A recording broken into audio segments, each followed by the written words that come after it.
Por favor, abra sua Bíblia no Salmo de número 7.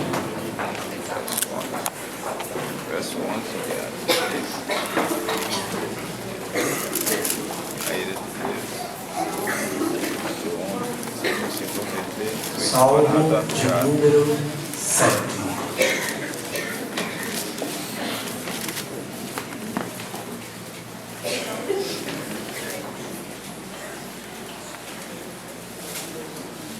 Quando você achar, por favor, fique de pé um minuto.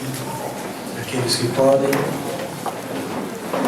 Salmo de número 7.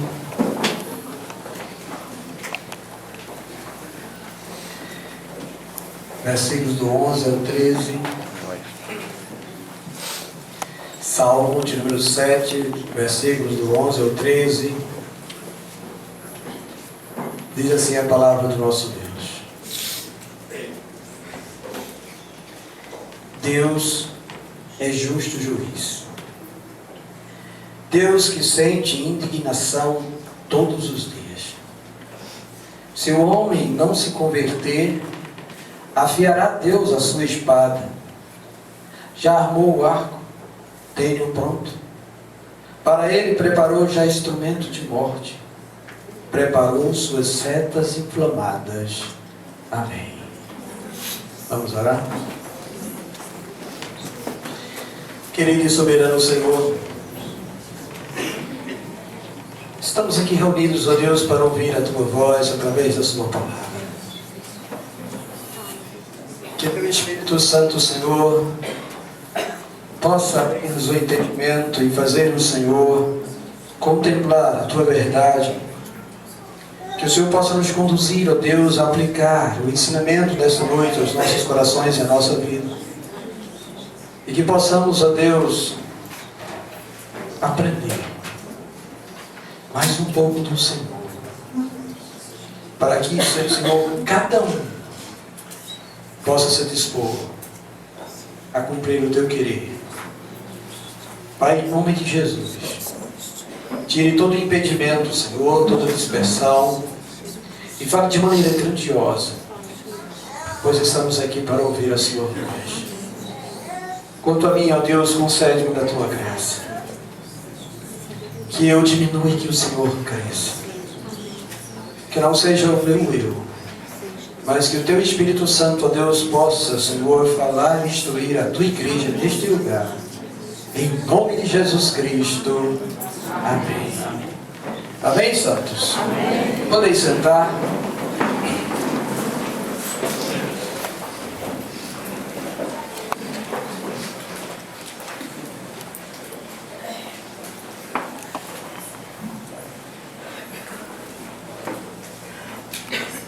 Glória a Deus.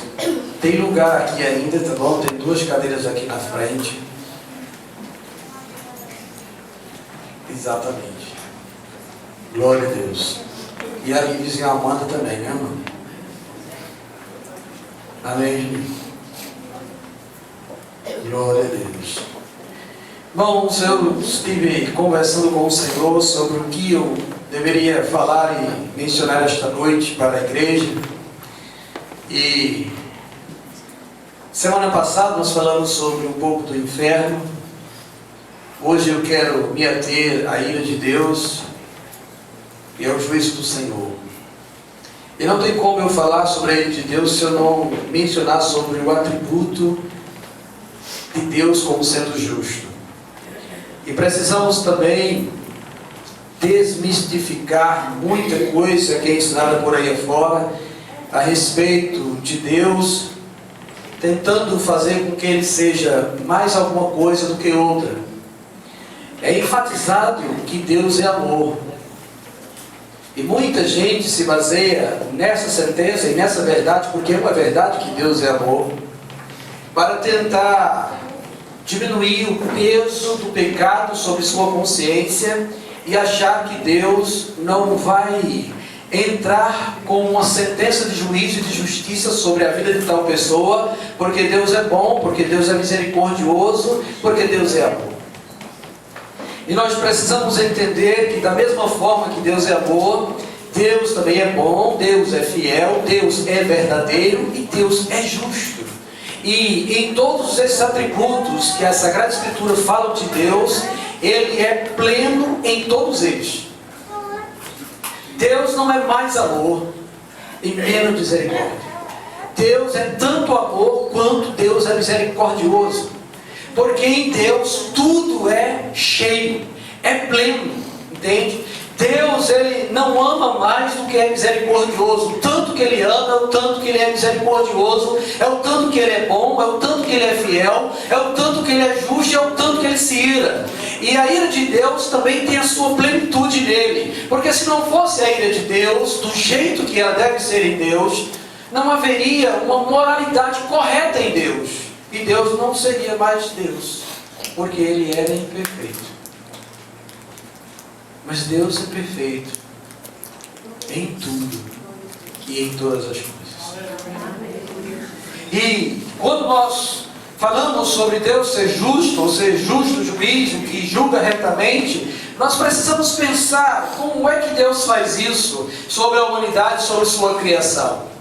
Precisamos pensar em um tribunal. Você já imaginou o quanto você se indignaria se um juiz que estivesse julgando a sua causa, a causa sendo verdadeira para você, e estando ciente de que você ganharia a causa, e o juiz pervertesse isso e desse causa de ganho para outro? Como você ficaria frustrado, irado, e ia chamar esse juiz de corrupto e de injusto? Como, por exemplo, vamos supor que alguém mata um filho seu. E logo em seguida essa pessoa é pega pela polícia e presa, levada ao tribunal para ser julgado. O que você espera do juiz é que ele julgue corretamente a causa e, por conta da culpabilidade daquele que matou o seu filho, ele dê a sentença condenatória para ele. Qual de vocês diria que o juiz era justo se ele simplesmente inocentasse o assassino? Qual de vocês acreditaria que esse juiz seria justo se ele decretasse a sentença de inocente? Você está livre. Você matou o filho dela, mas você está livre. Pode ir. Isso é contrário à nossa própria natureza. Isso é contrário à ética, isso é contrário à própria lógica e à própria razão. E Deus também não age dessa forma.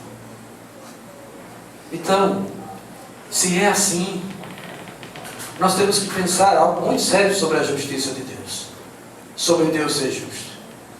E uma das coisas que a Bíblia fala, em sua maioria, é sobre Deus executando a sua ira ou a sua justiça sobre os pecadores. Mais de 600 vezes na Bíblia Sagrada, Deus se levanta com furor para julgar e para distribuir a sua ira sobre os pecadores. Deus é tão justo que Ele não pode passar por cima disso. Ele não pode passar por cima de julgar a causa como ela deve ser julgada. E ninguém escapa do julgamento de Deus. Se nós começarmos a pensar, desde o início da criação, Deus faz isso. Quando Deus criou o homem e o colocou no jardim do Éden para tomar conta de tudo aquilo, Ele fez uma aliança com esse homem. E Ele disse: Adão, tudo isso é teu, tu pode comer todas as coisas, exceto da árvore do conhecimento do bem e do mal, do fruto da árvore do conhecimento do bem e do mal, que está no meio do jardim. Porque se tu comeres, certamente tu morrerás. Depois vem Deus conversando com o homem todo final de tarde, toda viração do dia, e chega um determinado momento em que o homem, Satanás, seduz a mulher pega o fruto, come, depois pega do fruto da Adão também, Adão come. E a Bíblia diz que naquele momento abriram-se os olhos de Adão, o pecado entrou no mundo e junto com o pecado a morte. No fim da tarde, Deus vem visitar Adão e pergunta: Adão, onde tu estás? E Adão, consciente do seu pecado, se escondeu de Deus, procurou se vestir com folhas, teceu folhas, vestes de folhas, e se cobriu, porque ele percebeu que estava sem roupa, e Eva também. E aí, quando Adão ouviu a voz de Deus, não queria aparecer, porque ele sabia que Deus ia julgá-lo. E o primeiro julgamento que nós vemos é que Deus chama Satanás, chama Eva e chama Adão.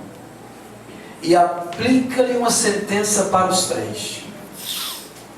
Para Satanás, ele diz que ele rastejaria como cobra e que iria nascer da semente da mulher que esmagaria a cabeça dele. Para a mulher, ele diz que ele multiplicará sobremaneira as dores na hora do parto. E por isso a dor do parto é considerada a maior dor de todas as dores. Porque foi Deus que deu a sentença à mulher para ser assim. E não somente isso, mas ele diz também que o desejo da mulher seria para o seu marido.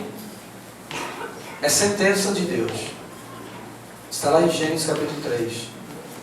E para o homem, o Senhor diz que por causa do pecado dele, maldita é a terra. E por isso ele teria que trabalhar arduamente para poder sobreviver. E a terra seria como inimiga dele, produziria abrolhos e espinhos. E ele iria realmente pagar um preço para poder sobreviver. E depois disso, Deus os expulsa do paraíso. E põe anjos à porta do jardim do Éden com espadas flamejantes para que o homem não pudesse voltar e comer do fruto da árvore da vida para poder viver eternamente. E aí então Deus já mostrou a sua justiça. Seja justo como Deus é. E se nós folhearmos a Sagrada Escritura, nós vamos encontrar Deus executando essa justiça em toda a sua palavra. Deus executa o seu juízo contra o seu povo, quando Ele liberta o povo do Egito, e depois que Ele caminha e ordena o povo para caminhar no deserto, e que Faraó vem perseguir o povo, e quando chega no Mar Vermelho, diante do Mar Vermelho, que Deus abre o mar e o povo passa, Deus simplesmente aniquila todo o exército do Egito, fazendo as águas retornarem ao seu nível normal. Todos eles morreram afogados, não escapou um só sequer. Ao conduzir o povo começa a cantar e a louvar a Deus. Quando chega em determinado momento, o povo começa a murmurar contra Deus. Moisés sobe no monte para receber as orientações de Deus e os 10 mandamentos, as tábuas da lei. E passa lá com Deus 40 dias e 40 noites, conversando com o Senhor, e Deus falando com ele, e o povo lá embaixo maquinando, e dizendo que Moisés já morreu, e que a gente precisa voltar para o Egito, e eles juntam todos os colares de ouro, todos os braceletes, brincos e outras coisas mais, derretem aquilo no fogo, forjam um ídolo para eles, forjam uma ovelha, um cabrito, e dizem assim: este aqui é o nosso Deus, foi este que nos livrou da terra do Egito.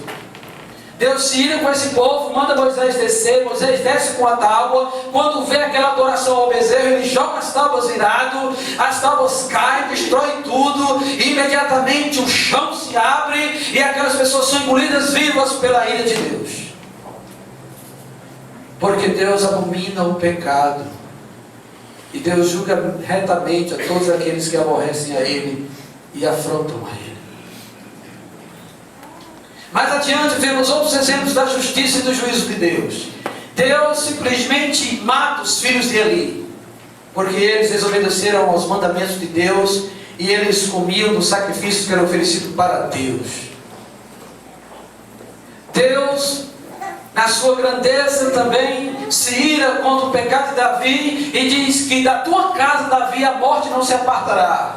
E os filhos de Davi começam a virar a cabeça uns com os outros, começam a guerrear, os filhos se iram contra o pai também, tentam roubar o reino, e depois eles são mortos. Porque Deus julga retamente o pecado.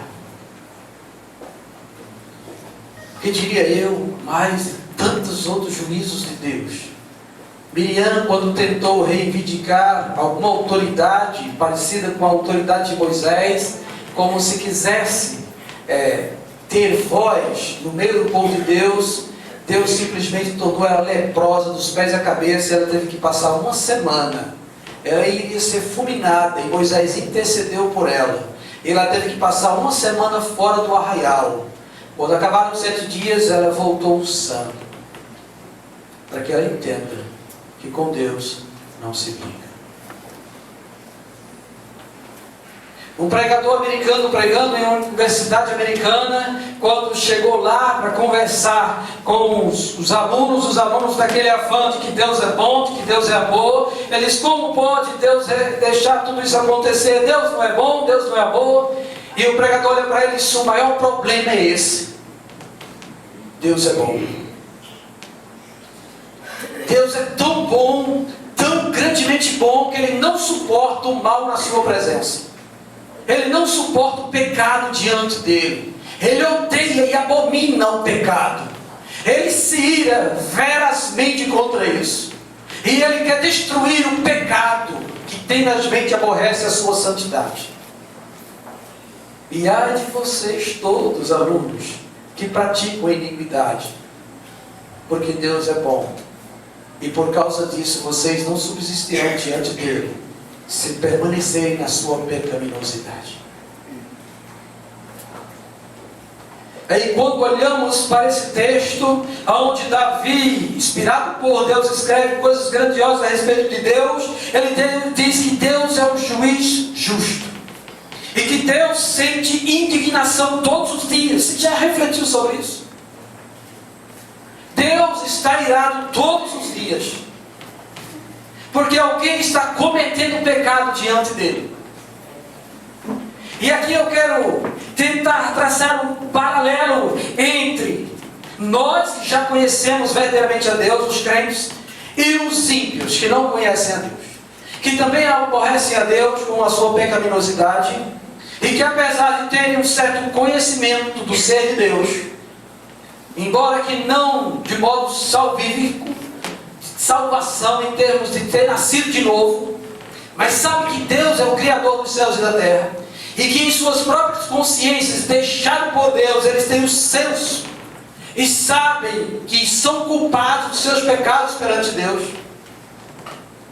Eles simplesmente passam por cima disso e vivem dissolutamente, como se Deus não fosse manifestar a sua ira e a sua justiça sobre eles. E quanto a nós, o autor de Hebreus nos exorta: se hoje nós ouvirmos a sua voz, atendei, porque terrível coisa é cair na mão do Deus vivo. Irmãos, com Deus não se brinca. Nós não devemos brincar de ser crentes e viver uma vida dissoluta de pecado, achando que Deus não está vendo. Os olhos de Deus não piscam, não tosquenejam. Os olhos de Deus estão sobre todos. Os olhos de Deus contemplam todos os homens. Os olhos de Deus contemplam todas as coisas. Os olhos de Deus contemplam as intenções do coração. Os olhos de Deus penetram na profundeza do nosso ser pelo seu Espírito e contempla a raiz de todas as coisas que há dentro de nós. Porque o nosso Deus é grande. E aí você imagina como é que Deus resolve nos julgar? Simplesmente por sua palavra e por sua lei. Como Ele faz isso? Escute bem. De uma maneira geral, Deus instituiu a sua lei. Antes, quando não havia a lei do Senhor, Deus implantou no coração do ser humano a lei, para que ele tivesse o senso do certo e do errado. Então, antes de haver o mandamento não matarás, na consciência de cada homem, ele já tinha em si mesmo que matar é algo que Deus não aprova. Até pela própria transmissão oral da palavra dele. Porque quando Caim matou seu irmão Abel, ele foi reprovado severamente por Deus. Foi marcado por Deus. E essa história foi contada de geração a geração a todos aqueles que estavam próximos daquelas regiões. Abraão, antes da lei, quando está intercedendo pela vida de Ló, que estava nas campinas de Sodoma e Gomorra, ele diz: porventura não fará justiça o juiz de toda a terra? Matarás, Senhor, o justo com o ímpio? De modo nenhum. Antes tu retirarás o justo, para que o ímpio receba a sua merecida condenação. E aí ele diz: Senhor, se houver 50 justos, o Senhor vai destruir a cidade? Deus fala para ele: se houver 50 justos naquela cidade, por amor àqueles 50 justos, eu não destruirei a cidade. Porque Deus é um juiz justo. Abraão se atreve mais um pouco. Senhor, faltando 5 dos 50, o Senhor destruiria o justo com o ímpio? O Senhor diz, se houver 45 justos, eu não destruirei a cidade. E aí Abraão se atreve mais um pouco. Senhor, agora que achei mercê diante dos teus olhos, se houver 40 justos naquela cidade, tu destruirás a cidade, tu destruirás o justo com o ímpio? De modo algum, Abraão. Se houver 40 justos naquela cidade, por amor àquele justo, eu não destruirei a cidade. E aí Abraão se atreve mais uma vez, e a conta vai baixando, até chegar em 10 justos. E o Senhor diz, se houver 10 justos naquela cidade, eu não destruirei a cidade. E por certo, pela carta do apóstolo Pedro, quando ele diz que o justo Ló, e há um engano de muita gente em querer colocar Ló como pecador, e dizer que Ló era isso ou era aquilo, a Bíblia dá testemunho de que Ló era um homem justo. Porque Pedro escreve dizendo que o justo Ló afligia a sua alma continuamente perante o Senhor por causa do pecado daquela cidade. Por causa do pecado daquela cidade. E aí então Deus resolve tirar Ló daquela cidade para poder destruir aquela cidade. Imagine quão justo é o nosso Deus em realizar isso. Imagine só, nós sendo julgados no tribunal de Deus pela quebra dos seus mandamentos. Deus diz na sua lei, amarás, pois, o Senhor teu Deus acima de tudo, acima de todas as coisas. Somente a Ele adorarás. Não farás para ti imagem de escultura, não se dobrarás perante ela, não lhe prestarás cultos, não fazer nenhuma representação do que há no céu, na terra ou debaixo de terra. Somente ao teu Deus adorarás. Depois ele diz que não menciona o santo nome dele em vão. Depois ele pede para guardar o sábado, para santificar para o Senhor. Depois ele diz para não matar. Depois ele diz para não roubar. Depois ele diz para não levantar falso testemunho. Depois ele diz para não cobiçar as coisas do próximo, nem a mulher do próximo, nem os bens do próximo. Ele diz também que a gente realmente deve guardar a lei dele acima de tudo. Aí nós quebramos o mandamento do Senhor, qualquer que seja ele. Nós mentimos. Quem não mentiu aqui? Nós homens muitas vezes adulteramos. Quem não olhou para uma mulher alheia e pensou alguma coisa dela na cabeça? Talvez nós aqui matamos. Quem foi que não se encolerizou, se irou, se enraiveceu contra alguém? E a Bíblia diz que se alguém alimenta ódio contra outro, já matou essa pessoa no coração.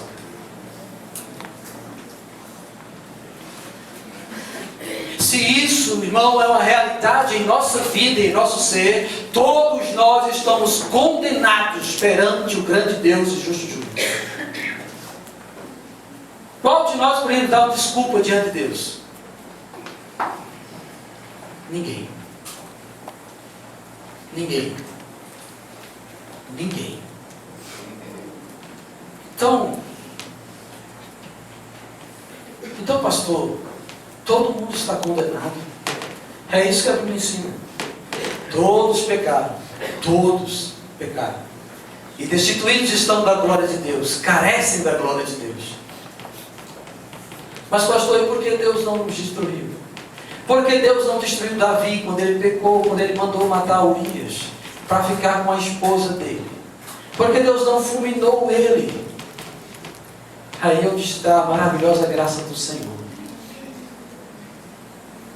Sabe o que foi que Deus fez para resolver e satisfazer a sua justiça como justo juiz? Deus destinou todos os castigos e todas as iras que nós merecíamos para seu Filho Jesus Cristo na cruz do Calvário. A Bíblia diz que o salário do pecado é a morte. Então todos nós estamos mortos em nossos delitos e pecados. E como é que Ele pode nos dar vida? Se está todo mundo morto, está todo mundo condenado. Então como é que nós vamos herdar a vida eterna? Alguém precisa nos substituir.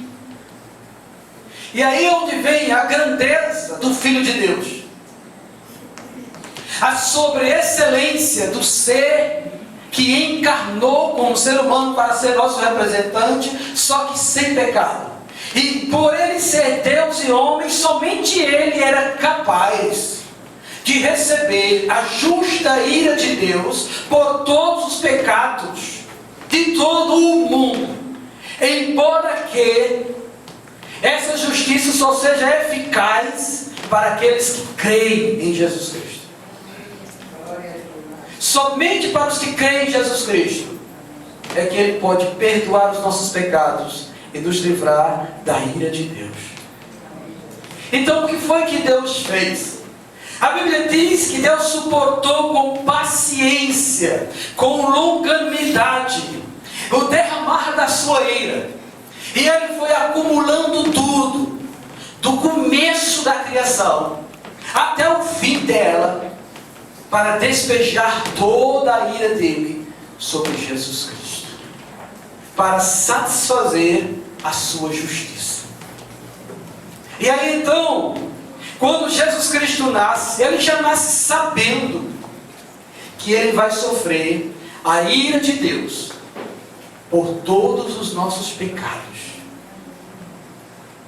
E Ele, resoluto, resolve assumir isso, para que Deus possa salvar a mim, a você e a tantos quantos se achegam a Ele.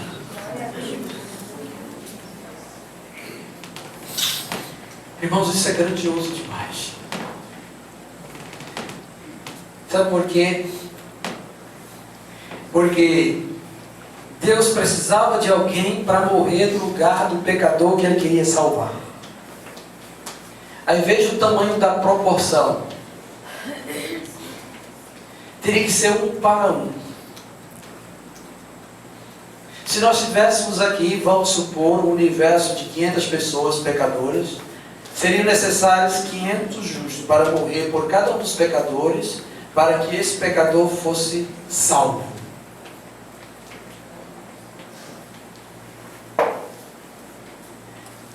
Então como resolver isso, Senhor? Por isso que você deve entender quando Pedro diz que nós somos comprados pelo precioso sangue de Jesus. Você deve entender a dignidade de Cristo, a sobreexcelência dele. Porque como eu disse outra vez em outra mensagem, Ele é o mais digno ser humano de todos os tempos. Ele vale por toda a humanidade junta. Ele vale por todos os seres que existem juntos. Ele vale por todo o universo. O valor dele é tão excelso, é tão sublime quanto o valor do nosso Deus. E por isso Deus aceitou a Ele como sacrifício vivo, para poder justificar aquele que era pecador, que somos nós. Ele fez isso por nós. Louvado seja Deus. E aí então a Bíblia diz que Ele se tornou a propiciação pelos nossos pecados. E esse termo propiciação é aquilo que aplaca a ira de Deus. A ira de Deus não nos destrói hoje. A ira de Deus não nos consome hoje. Porque Jesus Cristo, Ele simplesmente aplacou a ira de Deus que vinha contra nós. Ele recebeu sobre si o castigo que nos traz a paz, louvado seja Ele. Ele recebeu toda a fúria reservada de gerações em gerações, guardada em Deus, para despejar sobre a humanidade pecadora e em especial sobre as nossas vidas. Ele recebeu tudo isso na cruz. Louvado seja o nome de Deus. Então para nós os que cremos, é motivo de regozijo, é motivo de glorificarmos a Deus em todo o tempo. Porque Jesus Cristo, como diz 1 Tessalonicenses capítulo 1, verso 10 ou 11, aguardamos dos céus a vinda de Jesus, que nos livra da ira vindoura. Louvado seja Ele, bendito seja Ele. Agora, o que acontecerá então com os ímpios? Com aqueles que não creem em Jesus Cristo, com aqueles que não professam o seu nome? Esses aí sofrerão o cálice da ira de Deus, irão perecer no inferno em tormentos, em dores, em angústias profundas, em densas trevas. Estarão lá se revolvendo em meio ao inferno, junto com tantos outros, clamando, onde a Bíblia diz que há choro e ranger de dentes, e que o fogo não se acaba, nem o verme se consome, e todos eles estarão para ali sendo atormentados eternamente, porque assim como Deus é eterno, que o seu amor é eterno, que a sua justiça é eterna, a ira dele também é eterna. Aleluia. E se revela dos céus. Mas eu quero também mencionar um outro aspecto dessa justiça de Deus e dessa ira de Deus. No verso 12 ele diz que se o homem não se converter, afiará Deus a sua espada. Já armou o arco e tem pronto. Então Deus já está pronto a executar o seu juízo sobre estes. E ele diz que ele preparou para eles já instrumentos de morte e preparou suas setas inflamadas. Irmãos, isso é motivo de nós orarmos no nosso joelho e pedir a Deus por misericórdia, porque se um pecador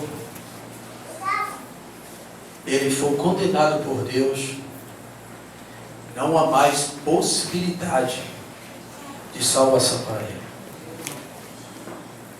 Ele está perdido para todo o sempre. Você já imaginou isso? Já pensou nisso? E olha que tem alguns que Deus está fazendo isso com eles.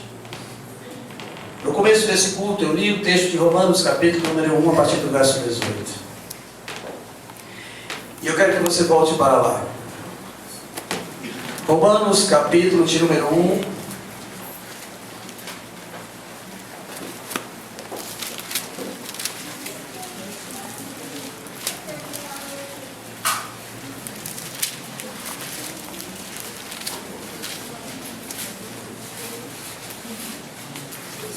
A partir do verso de número 18. Acompanhe junto comigo. A ira de Deus se revela do céu contra toda impiedade e perversão dos homens que detêm a verdade pela injustiça.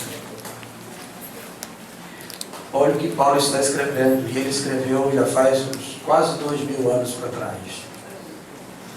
Ele diz que a ira de Deus se revela do céu contra toda impiedade e perversão dos homens ou da humanidade, que detêm a verdade pela injustiça, ou que amam a coisa errada e simplesmente subjugam a verdade e não querem aceitar a verdade de Deus.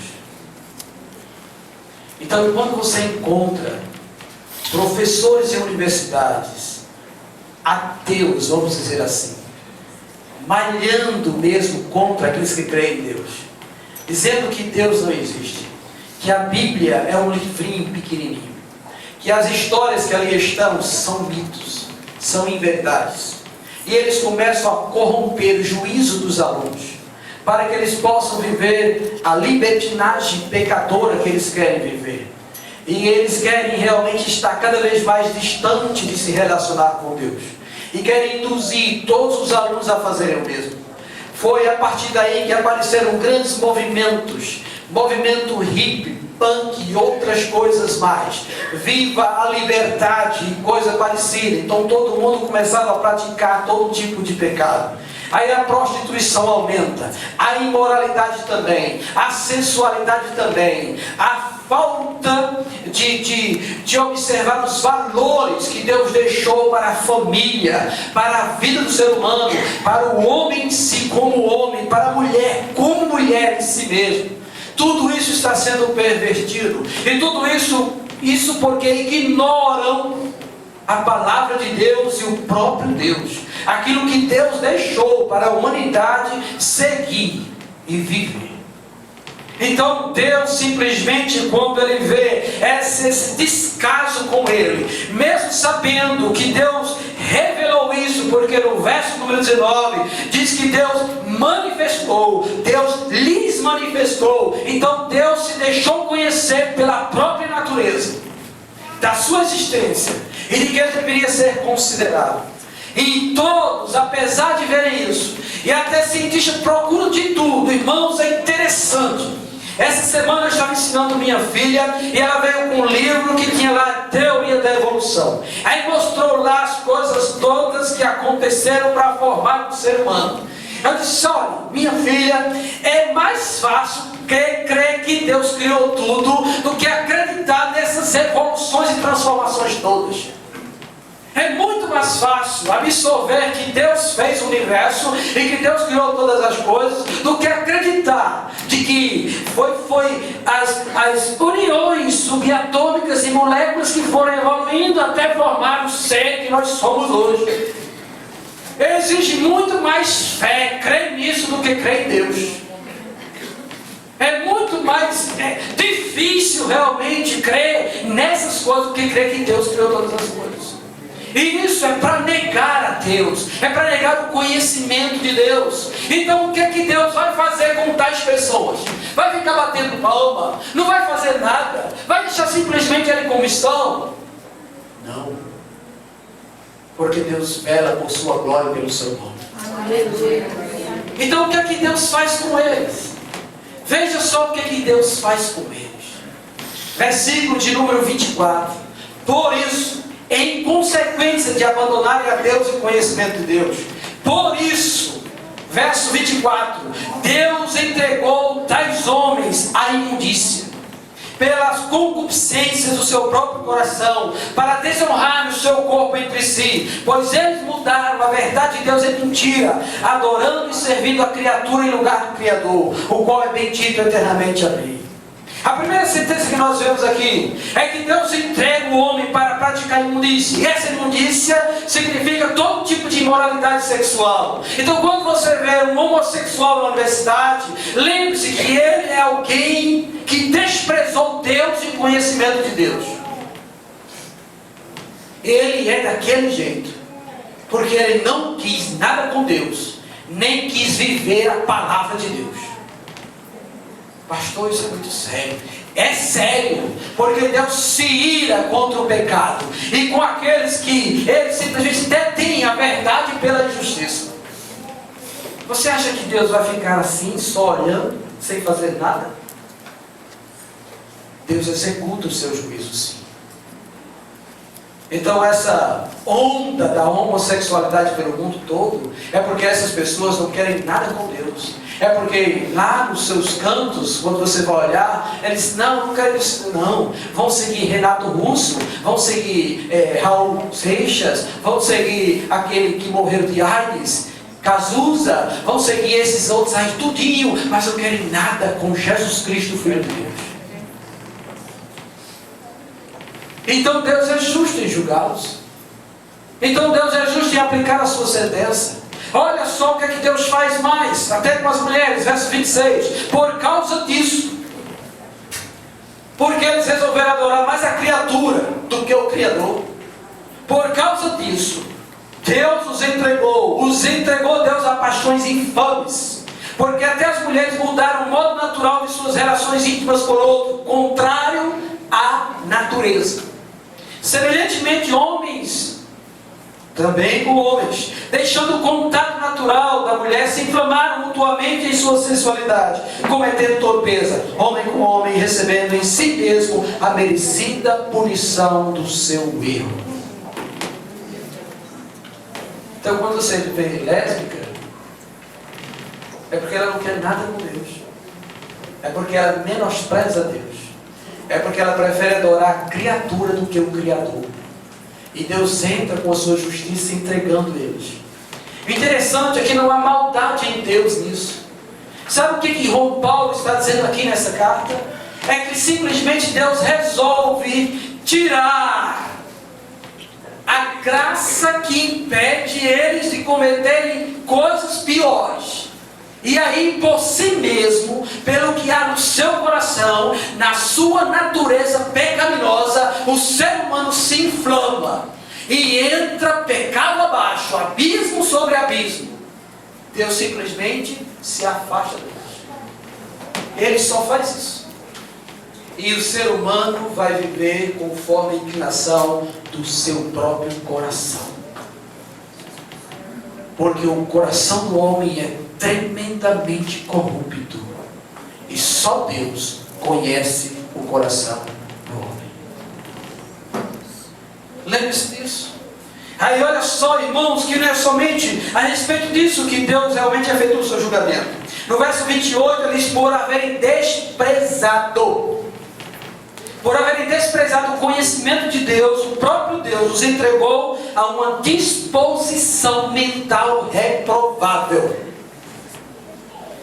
Você vai entender porque as pessoas de repente viram a cabeça e resolvem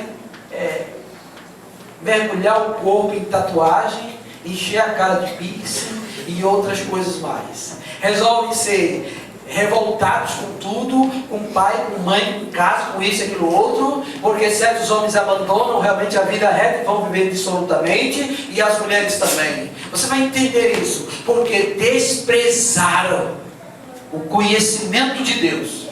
Deus entregou eles a uma disposição mental reprovável.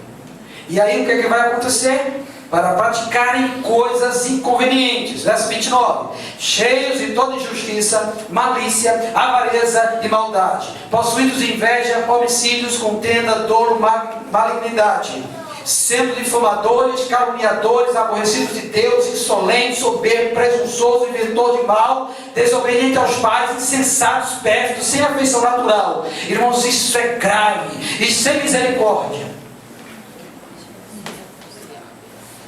Virou um ser humano desprezível. Desprezível. E é assim que a humanidade ela vai ser daqui para frente, porque estão desprezando conhecer a Deus. Você já vê noticiários: filho de 14 anos dá um tiro na cabeça do pai. Menina de 3 anos foi encontrada cheia de droga e fazendo todo tipo de arruaça.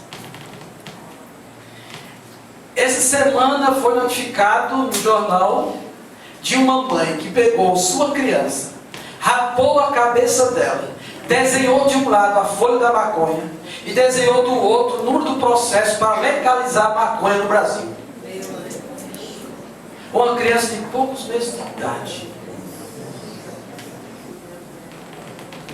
Irmãos, Deus está irado com todos os que desprezam o seu conhecimento. Deus está irado com todos que desprezam o seu conhecimento.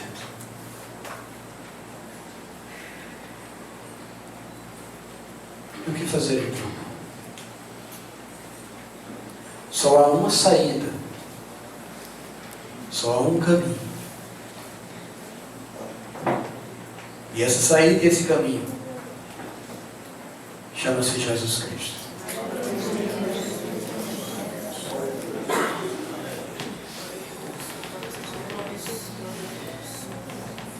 Como mencionei antes,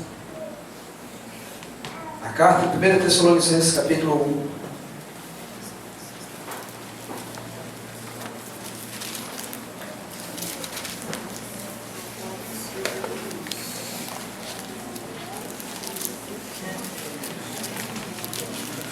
verso 10, final do verso 10.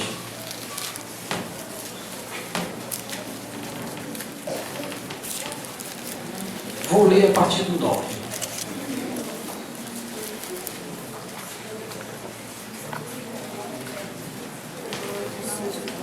1 Tessalonicenses, capítulo de número 1, vou ler a partir do 9. Pois eles mesmos, no tocante a nós, proclamam que repercussão teve o nosso ingresso no meio de vós. Olha isso aí. E como, deixando os ídolos, vos convertestes a Deus, para servirdes o Deus vivo e verdadeiro, e para aguardardes dos céus o seu Filho, a quem Ele ressuscitou dentre os mortos, Jesus, que nos livra da ira vindoura.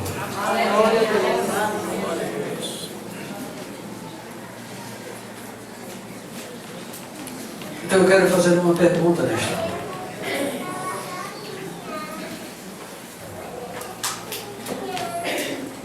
A você que está aqui em nosso meio, que não é cristão, que ainda não professou a sua fé em Jesus Cristo, você precisa tomar uma decisão.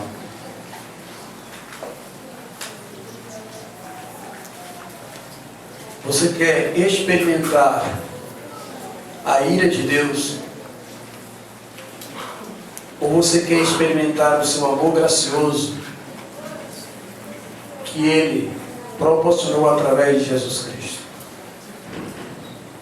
Se você quiser se livrar da ira de Deus, você precisa receber a Jesus como Senhor e Salvador da sua vida. Então há alguém aqui que gostaria de receber a Jesus Cristo como Senhor e Salvador da sua vida, e assim ser livre da ira de Deus? Levante sua mão, eu quero orar por você. Há alguém aqui que gostaria de receber a Jesus como Senhor e Salvador da sua vida, e assim ficar livre da ira de Deus? Levante sua mão, eu quero orar por você. Há alguém aqui que gostaria de fazer isso?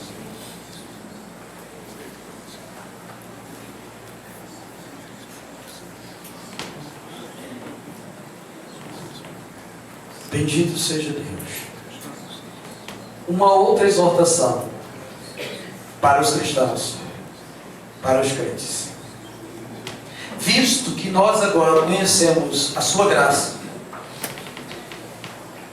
por meio do Espírito Santo que regenerou a cada um de nós, também uma exortação para que, tendo conhecido, não venhamos a andar de qualquer modo, praticando pecado e iniquidade, achando que Deus não vai entrar com sua justiça sobre nós.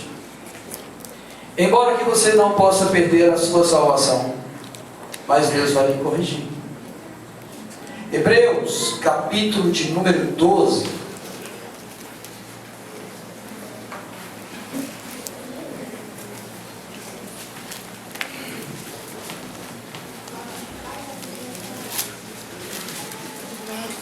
Verso de número 5. Hebreus, capítulo de número 12, verso de número 5. Em diante diz assim: E estáis esquecidos da exortação que, como a filhos, discorre convosco? Filho meu, não menosprezes a correção que vem do Senhor, nem desmaies quando por ele és reprovado. Porque o Senhor corrige a quem ama e açoita a todo filho a quem recebe. É para a disciplina que perseverais. Deus vos trata como filhos. Pois que filho há que o pai não corrige? Mas se estáis sem correção, de que todos se têm tornado participantes, logo sois bastardos e não filhos. Quero parar aqui. Esta palavra É para nós cristãos. Então, se qualquer um aqui que aceitou Cristo como Senhor e Salvador começa a praticar o pecado, Deus vai entrar com sua justiça sobre a sua vida para lhe corrigir. E qual a maneira de Deus fazer isso? Bem, Ele é soberano.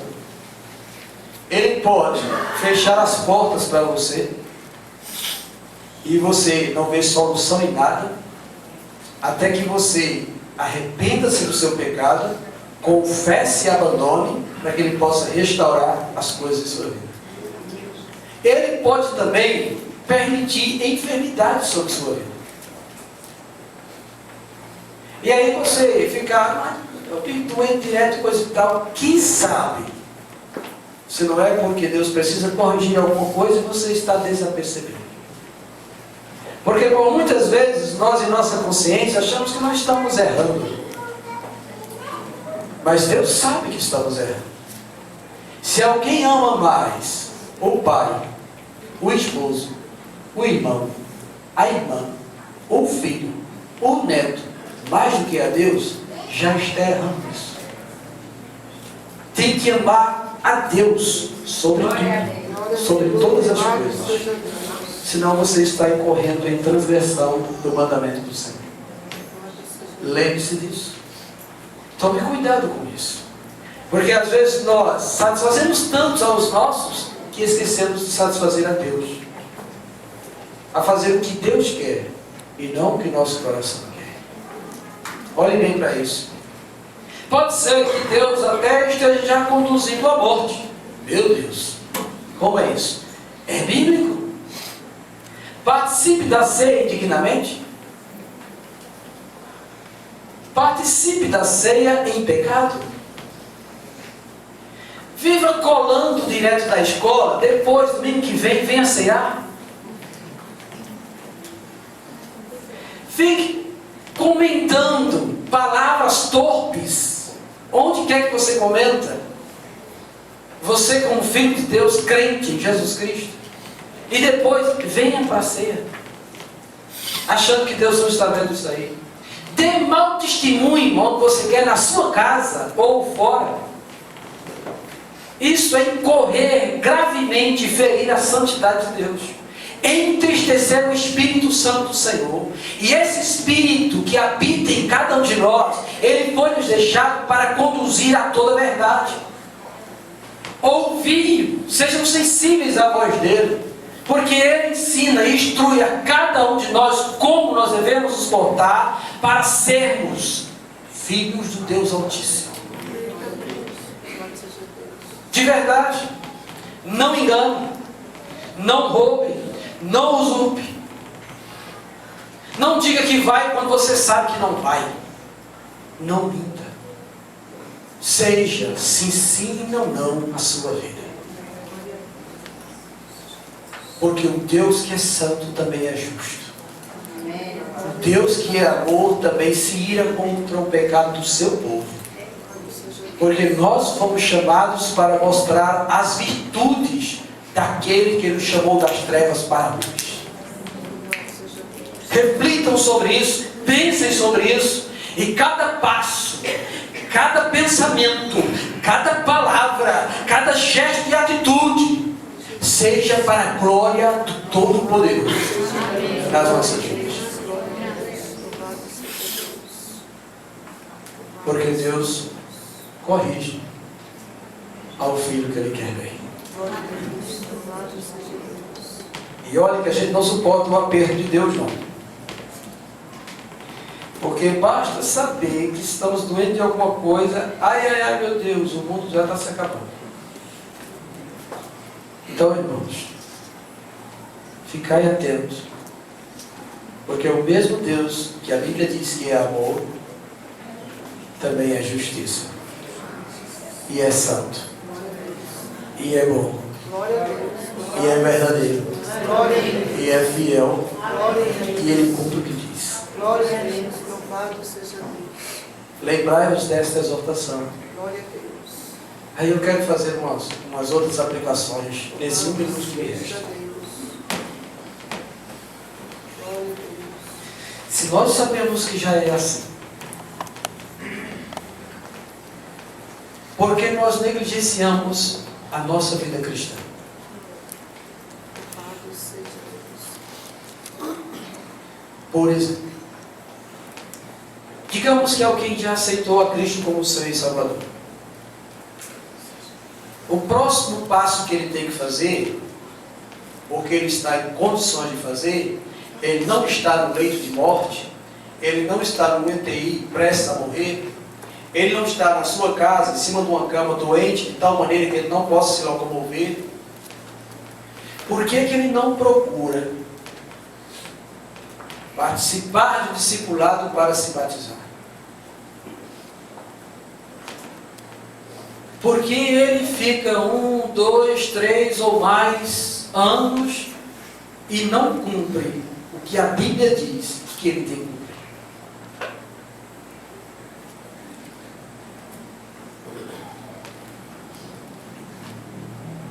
Ou você tem algo muito grave que precisa abandonar e não abandonou, que precisa consertar e não consertou, ou a sua conversão é falsa. Porque aquele que tem o Espírito dentro de si vai ser inclinado a fazer a vontade de Deus na sua vida. Amém. E a vontade de Deus é que todos que creem nele sejam batizados em nome do Pai, do Filho e do Espírito Santo, e que realmente participem da ceia do Senhor, esteja em plena comunhão com a igreja do Senhor Jesus Cristo e viva de modo digno, sendo transformado dia após dia, de glória em glória, em um santo, em um crente fiel às Sagradas Escrituras. Pensar nisso. Reflitam sobre isso. Porque Deus nos chamou Louvado seja Deus. para viver integralmente a sua palavra. Louvado seja Deus. Vamos ficar de pé e vamos orar.